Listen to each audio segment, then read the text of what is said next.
개혁대적이니까요. 좀 다르더라도 읽어주시면 되겠습니다. 제가 먼저 읽겠습니다.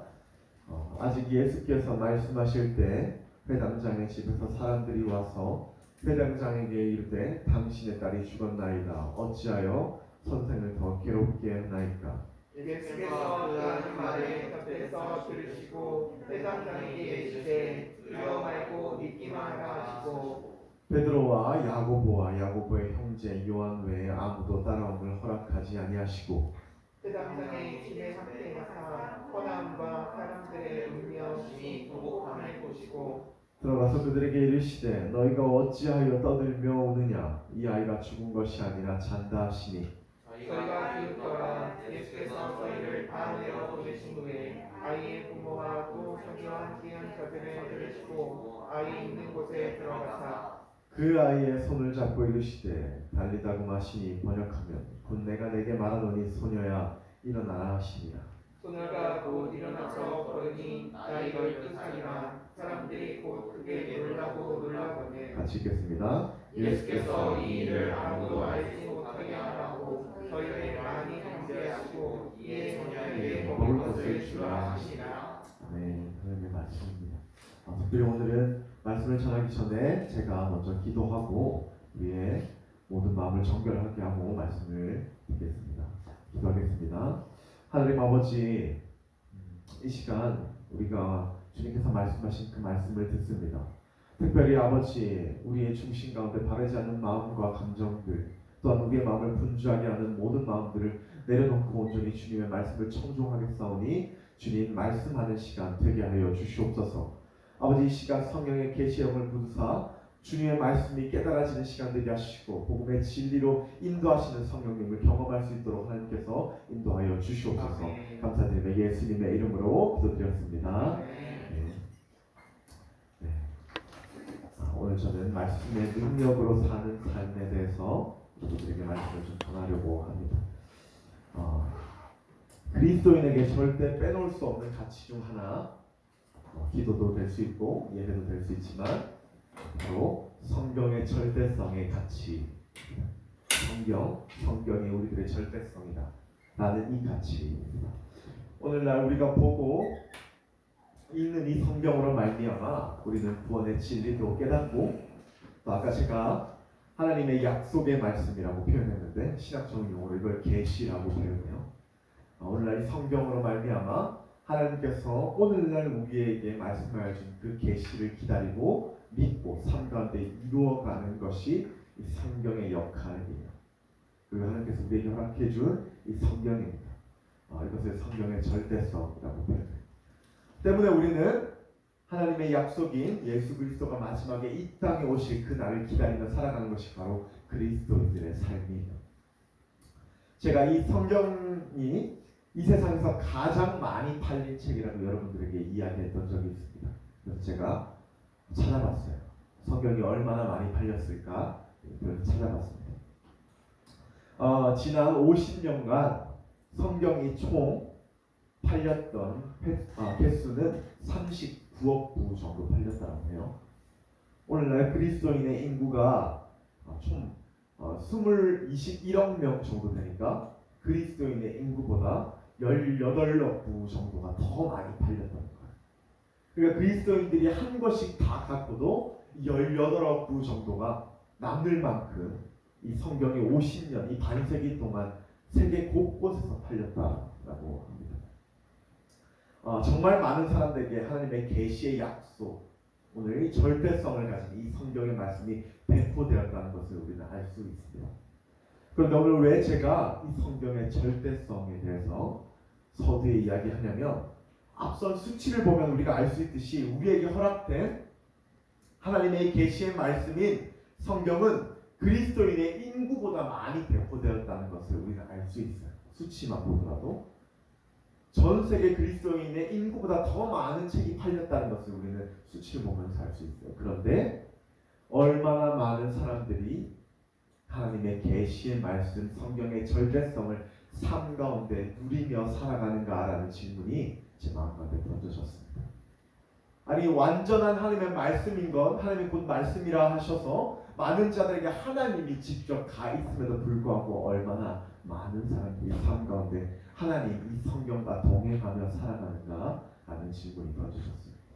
금요예배 때 담임 목사님께서 오늘날 이 폐역하고 어렵고 믿음 지키기 힘든 이 세대를 살아가는 우리들에게 진정으로 필요해야 될 것이 사자와 같은 견고한 믿음이라고 말씀하시더라고요. 사자와 같은 견고한 믿음.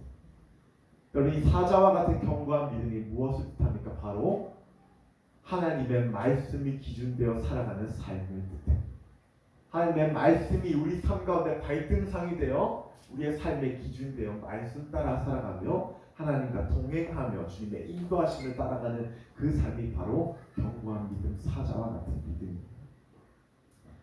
저는 오늘날 정말 많은 그리스도인들에게 얼마나 이 말씀의 영향이 되어 하나님의 인도하심을 경험하며 이 배역한 세대를 살아가고 있습니까? 보고 싶습니다.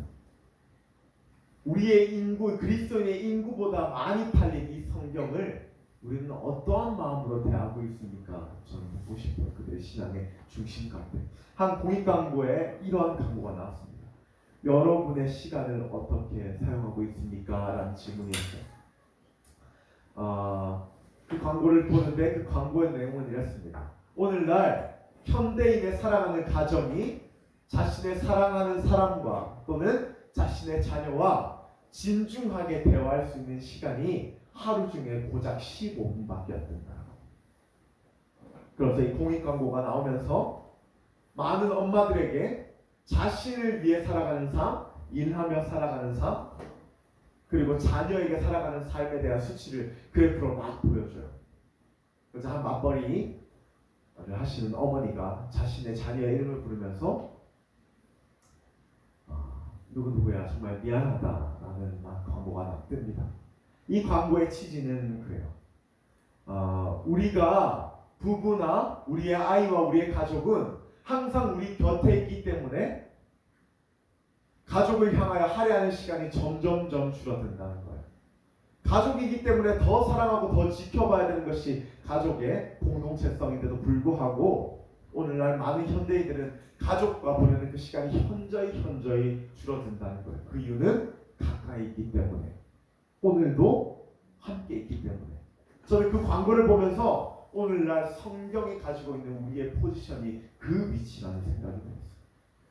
성경의 절대성이라고 했어요. 완전하신 하나님의 계시의 말씀이라고 했어요.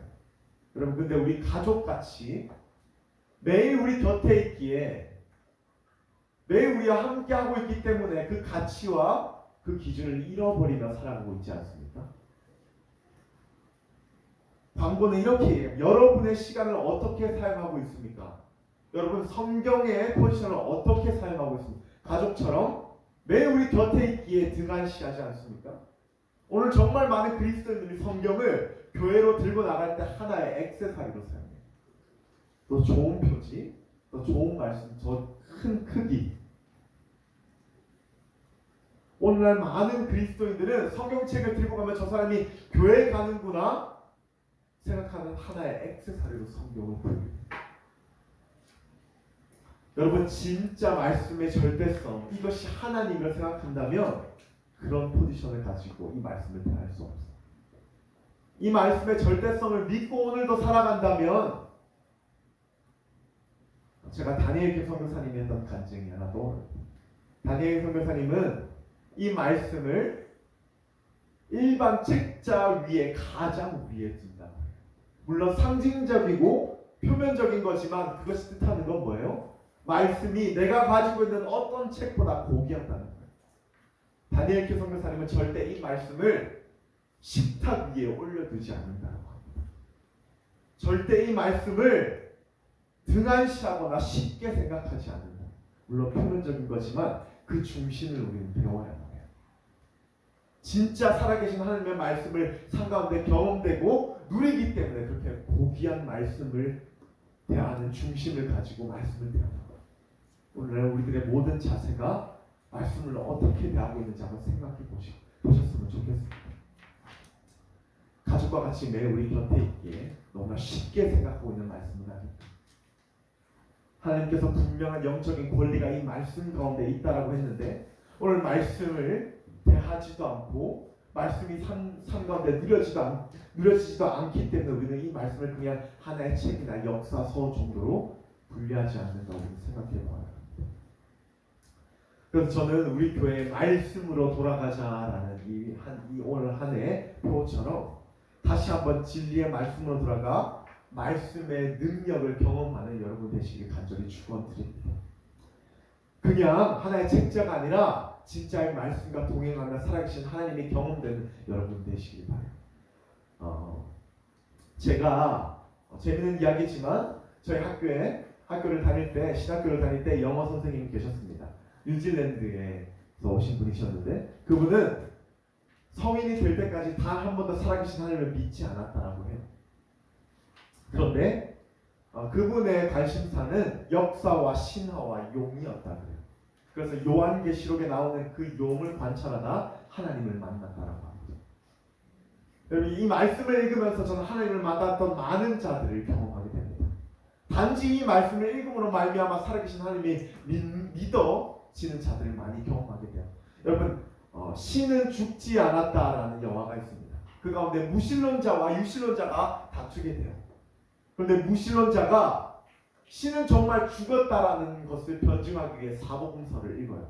아무 맥락 없이 서두 없이 예수 그리스도의 복음을 읽습니다. 그런데 마지막 결과의 그 재판 중에 그 무신론자가 이렇게 변론해요. 내가 아무 이유 없이 이 사복음서를 읽고 보니 신은 진짜 살아있다라고 변증하게 돼요. 그 누구도 그에게 하나님에 대해 예수 그리스도에 대해 알려주지 않았어요. 단지 이 성경을 읽음으로 말미암아 하나님을 아는 그 은혜를 그가 경험하게 됩니다. 여러분 정말로 이 말씀 가운데 진정한 하나님의 역사가 있습니다. 여러분 이 말씀을 통하여 오늘 이 설교의 시간을 통하여 우리 다시 한번 이 말씀의 절대성 하나님의 은혜 구원의 복음 살아계신 그 은혜를 경험하는 저와 여러분 되시기를 간절히 축원드립니다. 그렇다면 오늘날 우리가 이 말씀을 삶 가운데 경험할 수 있을까라는 실천적인 질문이 되어질 거예요. 말씀의 절대성에 대해서 서두에 먼저 이야기했습니다. 말씀의 권리, 계시의 말씀이 얼마나 중요한가, 말씀을 읽음으로 말미암아 하나님을 깨달으시는 은혜가 있다는 제가 여러분들에게 말했는데 그 다음 우리 가운데 질문되어야 되는 것이 우리 삶 가운데 어떻게 이 말씀을 경험할 수 있을까?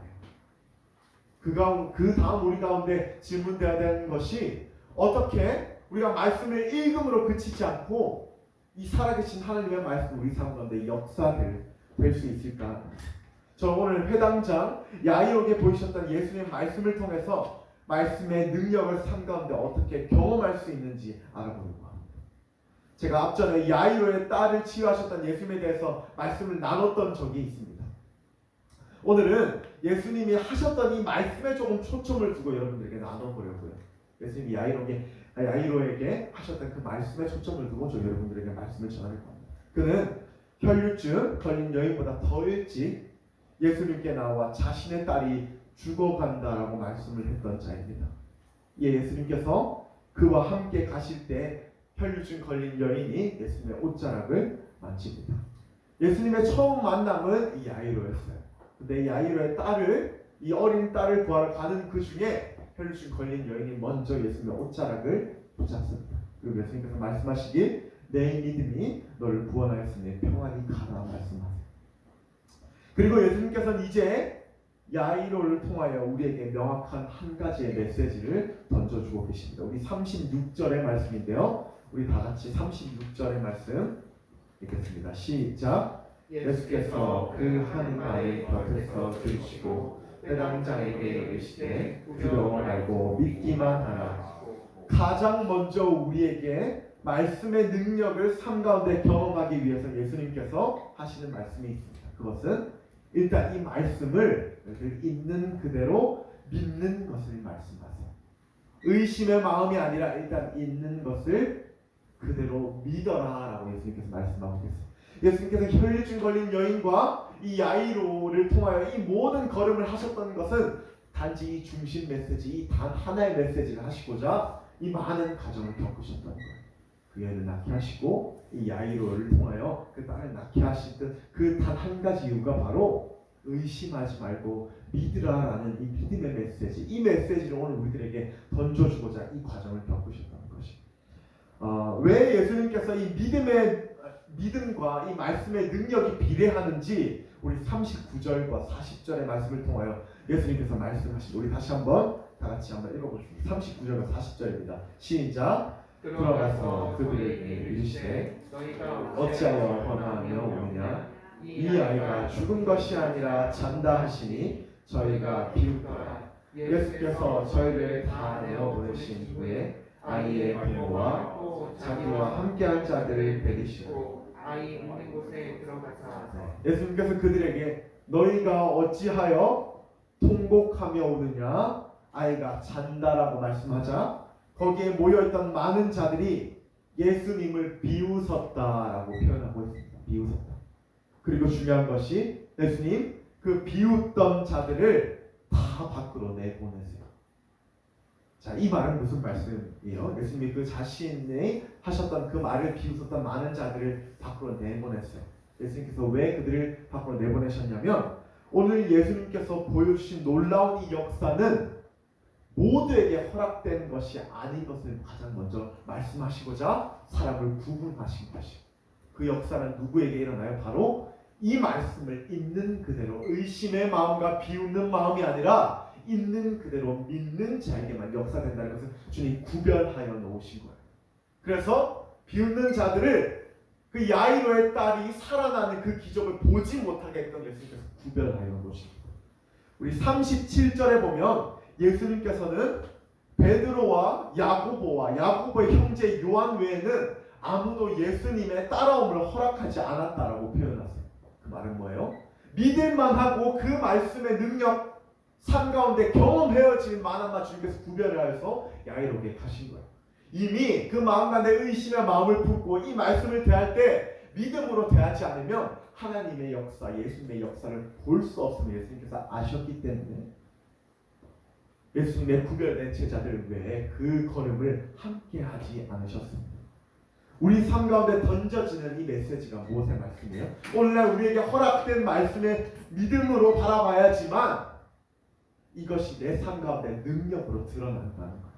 오늘 우리에게 주신 이 계시 하나님의 말씀이 의심의 눈초리가 아니라 비웃는 말이 아니라 진짜 예수님께서 하셨던 놀라운 역사라고 믿어져야지만 이 말씀의 역사를 우리 삶 가운데 볼 수 있다는 예수님의 메시지가 바로 오늘 야이로를 통한 예수님의 메시지입니다.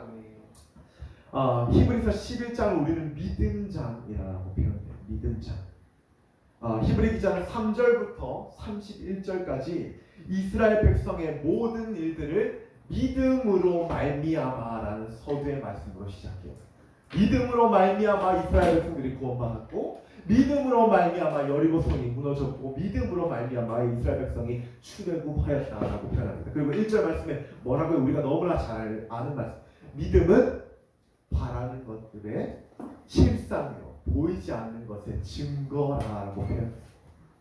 믿음은 보이지 않는 것의 증거라고 이 히브리 기자가 우리들에게 말씀하고 있습니다. 믿음으로 바라봐야만 홍해의 기적이 오늘날 우리의 기적입니다. 오늘 믿음으로 이 성경을 바라봐야지만 여리고에 무너진 그 역사가 오늘날 우리들의 역사가 됩니다. 그러면 믿음으로 이 성경을 바라봐야지만 아까 우리의 찬양으로 고백했던 하나님이 우리의 피난처 되시고 힘과 도움 되신다는 그 시편의 말씀이 진짜 우리 삶 가운데 역사하시는 하나님이 될 수 있다는 것을 여러분 믿으시길 바랍니다. 코로나와 정말 학생들이 청년이 살아가는 이때에 우리는 육신의 눈으로 이 땅을 바라보거나 코로나를 바라보면 이길 수 없어요.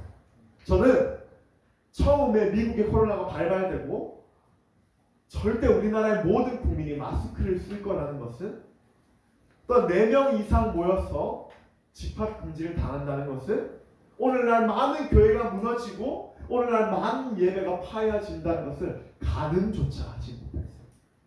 정말 믿음지키기 힘들고 오늘날 살아가기 너무나 힘들 때를 살아가는 것이 바로 오늘이에요. 그런데 우리가 이 오늘을 단지 우리가 가지고 있는 육신의 눈으로 바라보면 살아갈 수 없을 수밖에 없어요. 답이 안 나오는 이 시대가 바로 오늘날 우리가 살아가는 시대. 그런데 오늘 이 메시지는 뭐라고 이야기합니까? 이 말씀을 믿음의 눈으로 바라보고 말씀과 함께 살아갈 때 우리가 이 땅을 넉넉하게 살아갈 수 있다는 거예요. 하나님이 우리 요새 되시고 구원의 뿌리 되신 그 하나님이 오늘도 우리가 함께 하시기에 우리가 무엇을 두려워하리요라는 이 말씀이 의심의 눈초리만 바라보면 그냥 역사서에 그친다는 거예요. 그냥 위로의 한 마디밖에 안 된다는 거예요. 그냥 감정의 찬양이 곡조밖에 되지 않는다는 것. 그런데 진짜 우리의 믿음으로 바라본다면 그것이 진짜 오늘날 역사하시는 우리의 하나님이 된다는 것을 오늘 예수님께서는 야이로를 통하여 말씀하고 계십니다.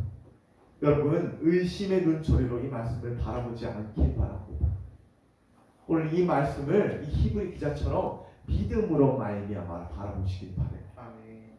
홍해의 기적도 우리의 것이 될 것이고, 예수님이 그 종되었던 이스라엘 백성들을 출애굽시켰던 그 놀라운 이적도 아무런 전쟁 없이 그 성을 7바퀴 돌았음에도 그 성이 무너져 이스라엘 백성의 쟁취당하였던 그 모든 놀라운 이적도 오늘날 믿음으로 바라보고 우리가 믿을 때 우리의 삶 가운데 동일한 하나님의 역사인 것을 여러분 믿으시길 바랍니다.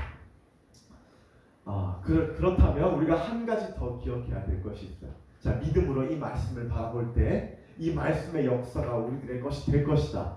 예수님께서는 이렇게 얘기하길 단지 믿으라라고 말씀하셨는데, 오늘날 믿음으로 이 말씀을 바라보면 이 예수 그리스도와 또 하나님의 역사가 우리들 삶 가운데 놀라운 능력의 역사가 될 것이다. 제가 여러분들에게 말했습니다.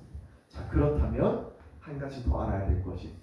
이 믿음의 눈으로 바라본다면 믿음을 바로 오늘날 우리가 이 말씀을 믿음의 눈으로 바라볼 때 그 믿음이 어디서 나냐는 거예요. 오늘날 우리에게 주어진 이 믿음이 어디서부터 오냐는 것입니다.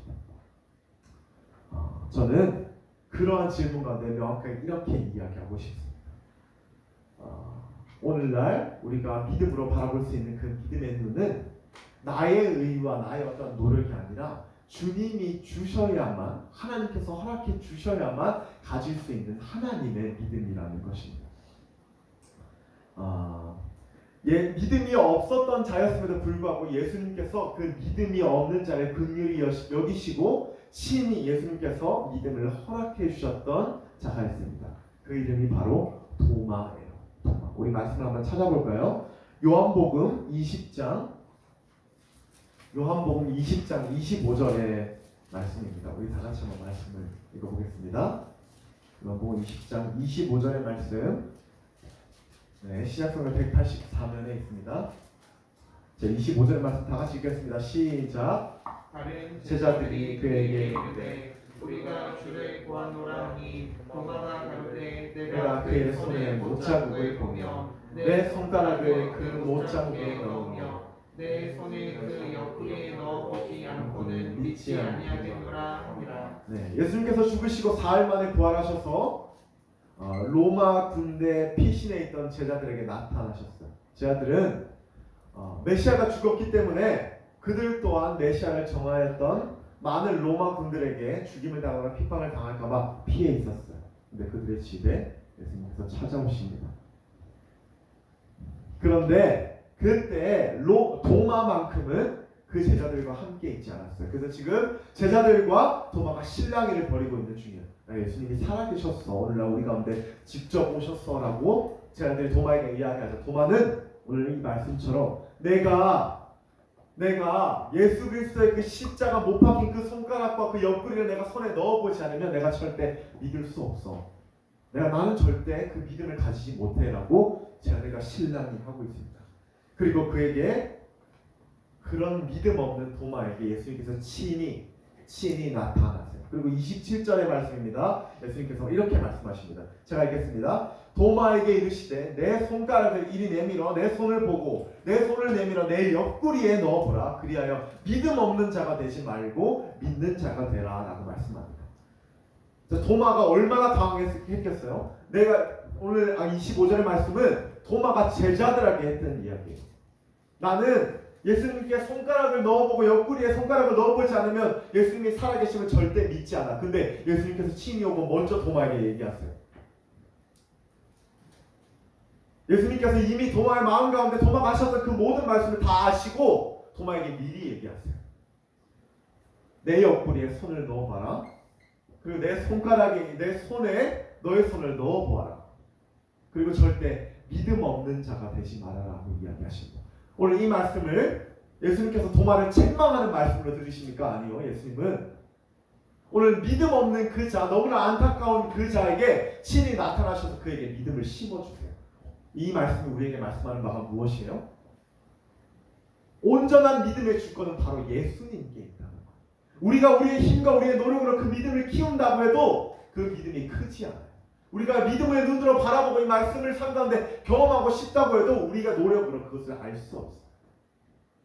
그 이유는 그 믿음의 주권이 예수님께 있기 때문에. 오늘 이 말씀은 우리에게 너무나 고무적인 말씀이에요. 너무나 희망적인 말씀이에요. 오늘날 예수님 어렸을 때부터 신앙생활을 하고 누군가의 놀라운 이적을 보고 자랐던 신앙인들 너무나 많아요. 그죠? 나의 하나님이 아니라 누군가의 하나님을 보며 살아계신 하나님을 보았던 적이 너무나 많아요. 그런데 그 마음에 의심의 마음이 있어요. 진짜 하나님이 있는가? 진짜 살아계신 예수님이 진짜 살아계신가? 그런 의심의 마음을 품을 때 우리가 하나 현행되어야 될 것이 있어요. 바로 믿음을 구하는 기도예요. 믿음을 구하는 기도. 믿음의 주권이 예수님께 있다라고 했어요. 믿음의 주권이 하나님께 있다라고 했어요. 오늘 이 말씀과 이 계시의 영이 깨달아지고 알아지는 그 모든 역사가 하나님께 있다라고 했어요. 그렇다면 우리는 그것을 구하는 기도를 쉬지 않아야 할 것입니다. 우리 삶 가운데 믿음을 구하는 기도를 쉬지 않아야 합니다.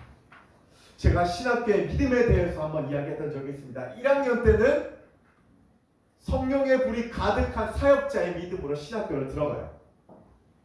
그리고 2학년 때는 장로의 믿음이 됩니다. 그리고 3학년 때는 집사의 믿음이 되고요. 졸업할 때는 평신도의 믿음을 가지고 나가요. 그 이유가 뭐예요? 하나님의 말씀을 지식적으로 대하기 때문에, 인간의 학문으로 하나님의 말씀과 역사만을 바라보기 때문에. 그래서 많은 신학생들과 교수님들이 다른 대학교와 다르게 공부하기 전에 하는 기도가 있어요. 주님께 허락해 주신 이 믿음을 잃어버리지 않기 위해 다 같이 간절히 기도합니다. 수업을 들어가는 많은 신학생들이 하나님 오늘도 이 말씀이 믿어지는 은혜를 주십시오라는 기도를 쉬지 않아요. 오늘날 우리 가운데 현행되어져야 될 기도예요. 오늘날 많은 자들이 복음을 전하는 전도자의 입장에 있습니까? 그 가운데 정말 필요한 기도가 바로 이 믿음을 구하는 기도. 하나님 누구누구의 믿음이 정말로 필요합니다. 오늘날 우리의 축복과 우리의 은혜와 하나님 누군가 하나님을 알게 해주세요. 그런 기도 너무 중요해요. 주님 전도가 필요하고 우리 아버지가 우리 할아버지가 하나님을 믿기 원합니다. 그보다 더 필요한 것이 아버지 그들에게 주님을 믿을 수 있는 믿음의 은혜를 더하여 주십시오. 라는 이 기도가 끊어지지 않아요. 여러분 우리가 삶으로 열심히 착한 일을 해요. 우리가 아는 지식으로 누군가에게 말씀을 전해요. 그러나 그 믿음의 문을 주님께서 막으시면 절대 그 사람 하나님을 영접할 수 없어요. 그렇기 때문에 복음을 전하는 입장 가운데 우리가 매일같이 기도드려야 될 기도 어떤 기도예요? 그 믿지 않는 자의 믿음을 위한 기도를 우리 끊임없이 해야 될 줄 믿습니다. 오늘 전도자 입장에 계신 여러분들에게 제가 하나 권고해드린 것은 이 믿음의 기도, 누군가의 믿음의 기도를 쉬지 않기를 간절히 축원드립니다. 여러분 믿음을 간구하는 기도를 쉬지 않는 여러분 되시길 바라요. 삶 가운데 누군가의 믿음을 위해 간절히 기도드리는 여러분 되시길 바랍니다. 제가 요한복음 16장 13절의 말씀을 한번 읽어보겠습니다. 성령의 일하심에 관한 말씀인데요. 제가 읽겠습니다. 그러하나 진리의 성령이 오시면 그가 너희를 모든 진리 가운데로 인도하시리니 그가 자의로 말하지 않고 오직 듣는 것을 말하시며 장래 일을 너희에게 알려주시리라 말씀하셨습니다. 삼위일체 성령 하나님께서 오늘날 우리가 읽는 말씀을 깨닫게 하시고 모든 진리 가운데로 우리들을 인도하신다는 말씀이에요. 무엇을 이야기하면 믿음의 주권에 대해서.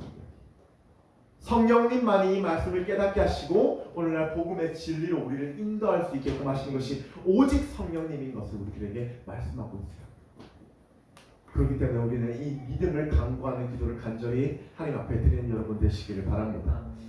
여러분 어렵고 이렇게 힘든 시대를 살아갈 때 정말 우리에게 필요한 것이 기도고요. 또한 예배의 중심이고요. 주님을 향한 믿음의 중심이에요. 그러나 오늘 제가 강조한 가장 필요한 것이 말씀의 능력으로 살아가는 삶이 저는 정말 필요하다고 생각해요. 이 말씀의 능력은 오직 믿는 믿음으로 말미암아 우리들에게 허락되는 것인데 이 믿는 믿음은 하나님께 간절히 구하는 자에게 주님께서 허락해 주신다 하셨습니다. 오늘 이 말씀을 듣는 여러분 나의 기도는 조금 내려놓고 주 앞에 믿음을 강구하는 기도로 나아가시길 바랍니다. 하나님이 그 은혜를 허락해 주실 때 우리의 삶에 말씀의 능력이 충만해질 줄 믿습니다. 그러한 은혜를 이번 한 주 충만히 누리는 저와 여러분 되기를 간절히 축원드립니다.